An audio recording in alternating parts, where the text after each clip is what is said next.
Well, this is my climbing gear, so, you know. All right, well, we'd like to welcome you all to this kind of hybrid version of Writer's Block that is done by Backroom Productions and also in conjunction tonight with the Black Hills Climbers Coalition. Yeah, wee! This is certainly the best crowd we've ever gotten for one of our Writer's Block events, and so we're pretty excited about that too. Yeah. So I've got to thank some sponsors before we get started here because they kind of helped us pay for things along the way. So, of course, this is brought to you by Backroom Productions. I'm the president of that austere group. No, that's not it.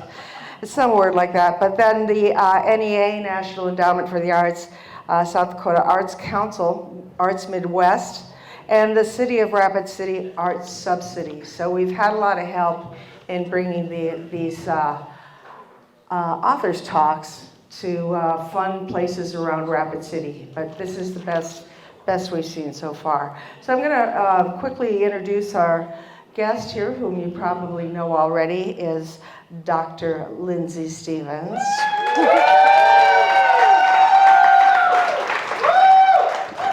She is a climber, needless to say, a climbing instructor. She was part of the ski patrol, and she also does the winter skiing. And let's see here. I can't read my own writing. You did something, literature at Black Hills State. What do you do with that? Can you hear her? I can just. Okay, here. Use the microphone. Yeah. Yes, Andrea. Yes. I teach literature and composition courses at Black Hills State. Okay. So, first of all, I guess we'll just start with the basics here, since I really don't know much about your culture. It really does. It's new to me. So, what got you involved in climbing? Here. Well, I'll talk about that shortly, but originally I read too many Mount Everest disaster books, and I thought, that sounds so much fun. So I took up climbing, but as it turns out, I'm more of a warm rock climber than a mountaineer. So, yeah. Is that enough of an answer? A worm rock climber? Warm. Okay. No glaciers. Okay, all right. That would be ugly. But and again, I'll talk about this in a bit. But I'm from South Dakota. I grew up in Pierre, and I originally started climbing though on the humble rocks of Taylor's Falls, Minnesota. And then started road tripping to the hills more and more, and realized maybe South Dakota wasn't so dreadful. So I am back. And so how many years have you been doing this? Is this not new to you, obviously? Climbing? Yeah. You're asking an English major to do a lot of math. Since 1999. Okay. So a good bit. 22 decades. years? Yeah. 22 years, people. And I'm a music person. I can do math. So, is it 23 years? Yeah. Did I get it? Music. I'll have to go back to like public school. Okay, if you guys are going to be this funny, it's going to take a long time. Oh my goodness. So you started your climbing, and we have a couple of fun questions we got from some friends of yours. Like, what was your scariest moment? I guess the smart alecky response would be getting up in the morning. I don't know. I guess I don't know. I mean, needles climbing is inherently scary. So I don't know that there's a big, earth-shattering, terrifying moment. But there are some concerning moments, I guess. I think we've probably all had those close scrapes early in the game where maybe we didn't set up a belay anchor correctly or something like that. So I certainly had my moments like that, but I guess if I had to name some climbs, I might name Nightmare Needle was worrying. Wicked Picket is another. I guess the names kind of reflect the terror level. Gosh, I don't know. I think just climbing the con routes and going sideways with no protection in sight, even following, sometimes I get scared. So I worry about just nonsensical things like the rope rubbing over crystals and magically snapping in two or something. So yeah, I don't think that answers that very well, but it's kind of an ongoing, lingering anxiety. So yeah. But that's the point, right? Yeah. I mean, you kind of have to get a little thrill out of it, or, you just stay home and sit and watch TV. You Right. want that adrenaline rush, right?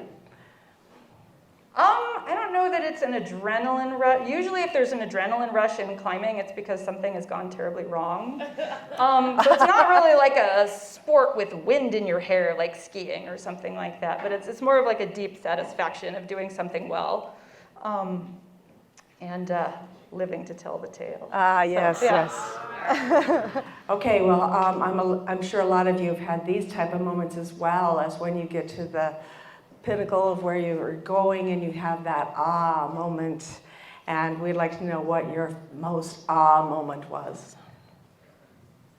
And again, I don't know that I can pinpoint one in particular, but I'll talk about this shortly, but just, I think maybe finding the moving finger up in the cathedral spires was a really satisfying moment, because it was just kind of a missing con route. And I think whenever I wasn't sure where I was or whether I was on the right track to try to follow one of the con's climbs, and I did find one at their register, so that was always such a relief. Like, woo, we found it. Yeah, and I'll talk about another instance like that with Portal Peak and the Torch back in Grizzly Bear Creek here in a bit. So yeah. Okay. So those are the only questions we have from any of your friends. Friends, huh? Yeah, you do have friends. And so we kind of have a little basis of how you got into climbing, but then you've made this transition into writing, which seems to it's always been a part of you with your English lit background. So tell us how this evolved into writing about Herb and Jan Kahn. And you're completely anticipating my writing process speech, which is great. But I'll say this in a bit here, but I never really set out to write a guidebook. I was keeping notes for my own ends. My original goal was to try to get Paul Piana's Touch the Sky reprinted, get another batch of those sent out into the world. And as I'll say in a bit here, I was unsuccessful.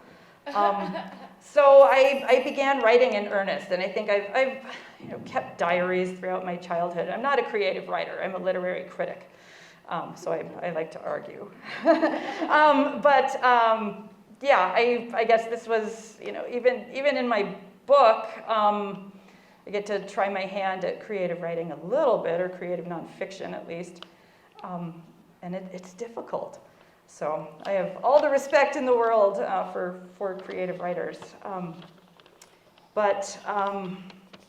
Yeah, I don't know if that answered that question. But It did. Okay. It did. Yeah, it did. Back to you. Yes, as far as I was concerned, that was kind of what I wanted to hear about. But I don't want to ruin your presentation and step into that too much. But so, without ruining this, it took you a few years to do this, or tell us about a time period that you decided, hey, I'm going to do these routes myself, and I'm going to start writing about them so that I can pass that on to other climbers. Yeah, and I think there's like 215 plus con routes out in the Needles and the Black Elk Wilderness and the Mount Rushmore area. I had already climbed probably 100 some of these by the time the book writing process began. So again, I'd just been kind of keeping crude notes. I had to go back and re-climb a lot of them because my notes were unsatisfactory. And it was super fun, and even, my friends and I we're bright, but we weren't always correct, and sometimes we zigged when we should have zagged, as Jan Kahn would say.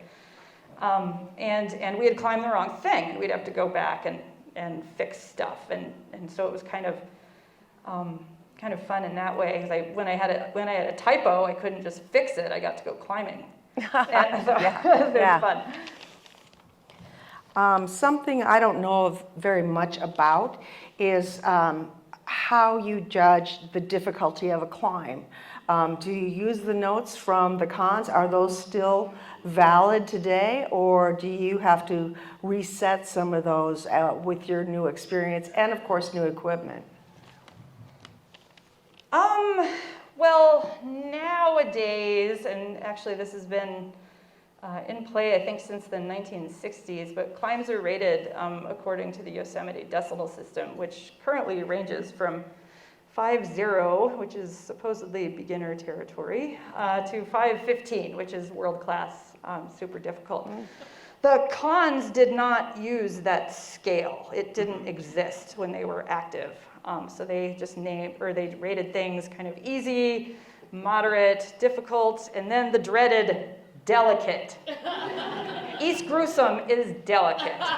So yeah, and in kind of our guide to life, the 1983 guidebook, Touch the Sky by Paul Piana, many of those climbs were kind of, I guess there's probably a play on words to be made with underrated. Something would be rated 5.2 and we would climb it, and can I swear? Mm-hmm. And I would run it by a friend, and Peter Lev, for instance, and some of you know him, he would say, bullshit, it's 5.7. So, which is quite a leap from beginner territory into kind of intermediate, maybe towing the line of advanced, maybe 5.7D. So yeah, and it was just kind of a consensus with my friends. We would kind of argue about it, and Peter, of course, insisted everything was 5.7, but we would try to keep things, we didn't want to totally overblow the ratings, and re-rate things 5.9, and if they were really 5.6 or something, yeah, so we tried to be kind of conservative with those ratings, but still kind of elevate them to modern standards. Okay. Do you always go climbing with friends? Is this a multi-person kind of activity? Yes. Yeah. It's not free solo, or? No, not usually. Not usually, unless it's, for me at least, very, very easy terrain. But yeah, I just kind of have a little trusted cadre of people I go out with, and thank you all for coming tonight. But yeah, it's a strange sport in that it's so individualistic, but yet so interdependent. Your life depends on your climbing partner. So yeah, it's kind of strange in that way, if that makes sense. You're completely on your own and making these dire decisions and doing all these things and just kind of solving the puzzle, so to speak. But yeah, then you have to trust your partner because they're holding the rope. Yeah. Well, it seems to me the community for this type of activity is growing. I grew up in the Black Hills, so I've seen the increase in the mountaineering shops and the kind of equipment that you can get in a few stores around Rapid City, and of course the increase in the people interested in doing this. And also, I don't know if this is true or not, but do some of these same people also do the spelunking or cave exploration like the cons did? Some of you guys? Do you know?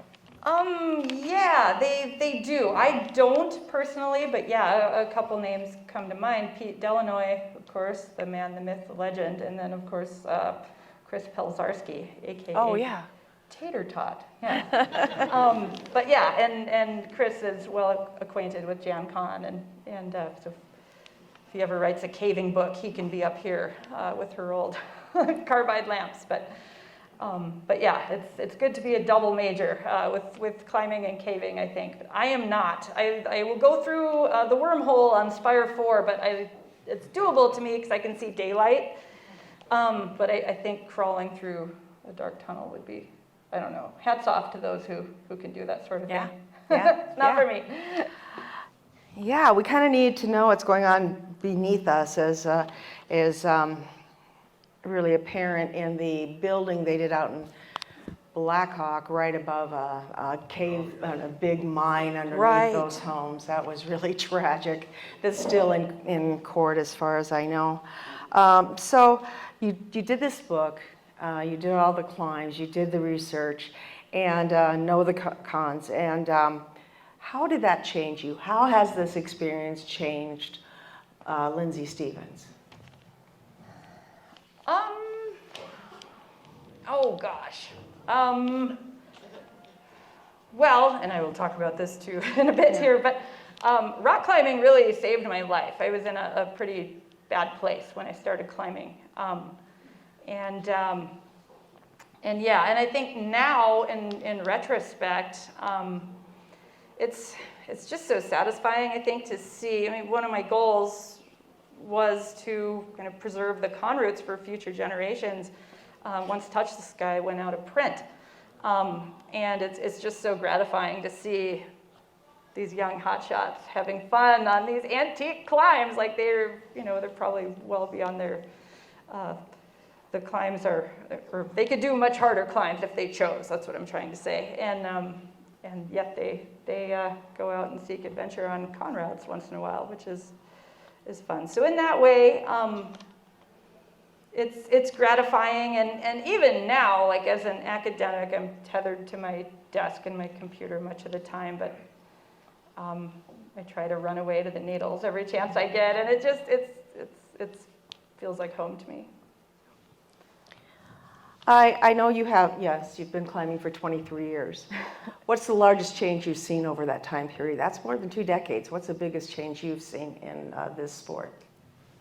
I can't find a parking spot at the cathedral spire until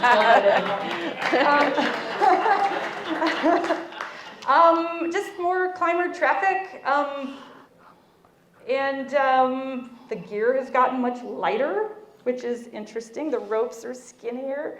I recently bought my first totem cam, and I got some TC Pros, and I'm all fashionable now, and it's funny. And these are kind of yeah, what the hell are you talking about? New developments in the climbing world, or newish. Yeah, the equipment's gotten lighter, probably much stronger. More expensive, yeah. Yeah, and there's more climbers, and I don't know. I think. I don't know if it's good or bad. I think it's good. I think it's good. Yeah. Yeah. Yeah, I'm sure there's some drawbacks later. We can have some wine and worry about those. But yeah, generally it's good. Just have a couple more questions here before we get into your presentation. But do you have any other famous climbers or mountaineers, whatever, that you admire besides the cons? Are there some of those people in the modern climbing world that you mentioned a little earlier, some godlike creature, I don't know, some guy that you mentioned his name, that this was a really important climber, but who do you admire? Oh, the usual folks, I suppose, Alex Honnold and that crowd. But really, I suppose any women who are out there pushing the standards, and Emily Harrington comes to mind. She's a youthful hotshot. Just in terms of famous climbers, I don't know, I guess my thoughts go to Hillary Nelson, the ski mountaineer who recently passed away on Lhotse in the Himalaya. But it's a dangerous game we play. Yeah. This entire table, I admire these folks. It's my friend Andrea in the orange hat. She inspires me every day. So. She climbs hard. I'm inspired by her just up I here. know. And I guess I'm gonna finish up with a little question here. Would you let your 8-year-old go climbing with you in the Needles? Would you? Would you? Yes, we would go to Practice Rock. Toy boat. Do there other people that do that? There are. I am one of them, actually. But yeah, it's one of my summer jobs is taking folks, often newbies, climbing. Young, like kiddos? Yeah, ages 4 and up, I think is the wow. that's the cutoff. Okay. So, or a tall 3-year-old. I don't know. I don't know what the fine print says. So, but yeah, I think I'm not sure I would put them on the con-diagonal. Maybe later. But yeah, there's some good beginners climbs out there as well. Isn't that just a gateway climb for these kids? Pretty soon, yeah, okay. All right. So what we're gonna do right now is Lindsay's gonna get ready. We're just gonna take a bit of a break, so if anybody really needs another beer or needs to go to the bathroom or anything like that, we don't have waitresses in here. So we're gonna have to let you guys go out and get your own drinks for a minute if that's what you'd like to do, or just visit while we get ready for the second part of this show. So hang out, have some beers, and we'll be ready to go. What? If they want to, if your friends are missing this, they can see it live streamed on Facebook on Backroom Productions website, or on Backroom Productions Facebook site, facebook.com/backroom events. Facebook.com/backroom events. So if you've got somebody stuck at home, didn't want to come out in the wind, who knows? This is South Dakota. They can see it at home. Yes. So that's what's going on with us. We try to get these presentations out to the rest of the world because we've got a lot of great things to share in Western South Dakota. So take a break. We'll be back in a few. Good job.